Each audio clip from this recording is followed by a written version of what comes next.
السلام علیکم۔ وعلیکم السلام۔ حمزہ بھائی ایک سوال ہے آپ سے۔ جی پوچھیں۔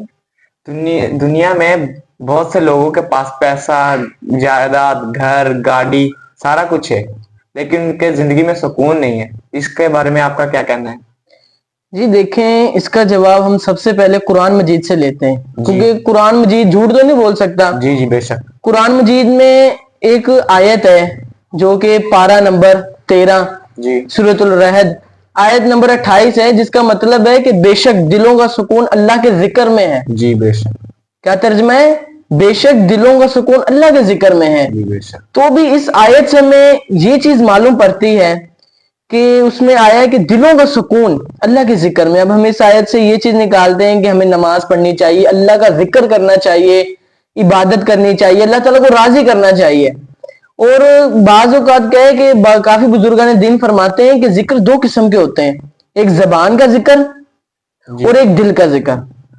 بھائی یہ تھوڑی بات سمجھنی ہے حمزہ بھائی، دل کا اور زبان کا۔ جی میں اس کے بارے میں آپ کو بتاتا ہوں۔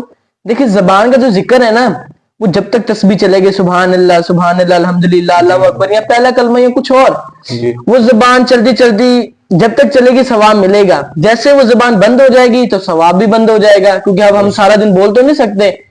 اور جو دل کا ذکر ہے اس سے مراد ہے دل کا، یعنی قلب۔ قلب کہتے ہیں عربی میں دل کو۔ دل کا ذکر یوں ہے دراصل کہ ہم دل میں ہمیشہ یہ سوچتے رہیں کہ میرے دل میں سے دھک دھک کی آواز نہیں، اللہ اللہ اللہ کی آواز آ رہی ہے۔ کیونکہ بعض اوقات کافی حدیثوں میں آیا سب سے افضل ذکر دل کا ذکر ہے، کافی حدیثوں میں یہ آیا ہوا ہے۔ تو میں سے یہ معلوم ہوتا ہے کہ انسان کو دل کا ذکر کثرت کے ساتھ کرنا چاہیے۔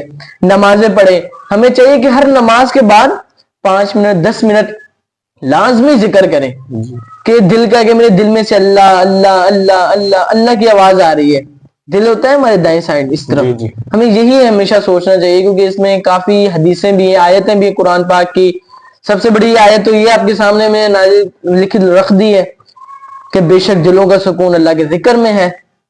اور بھی کافی آیت ہیں، تو ہمیں اس چیز سے یہ معلوم ہوتا ہے جو انسان زندگی میں سکون نہیں ہے، چین نہیں ہے، پریشانی ہے، مشکلات ہیں، وہ انسان کیا کرے؟ اس میں صبر کرے، پھر صبر کر کر وہ اللہ کے ذکر میں مشغول رہے۔ صبر کرے گا اس کا بھی ثواب، اللہ کا ذکر کرے گا اس کا بھی ثواب، یعنی دونوں کام ساتھ ہوں گے۔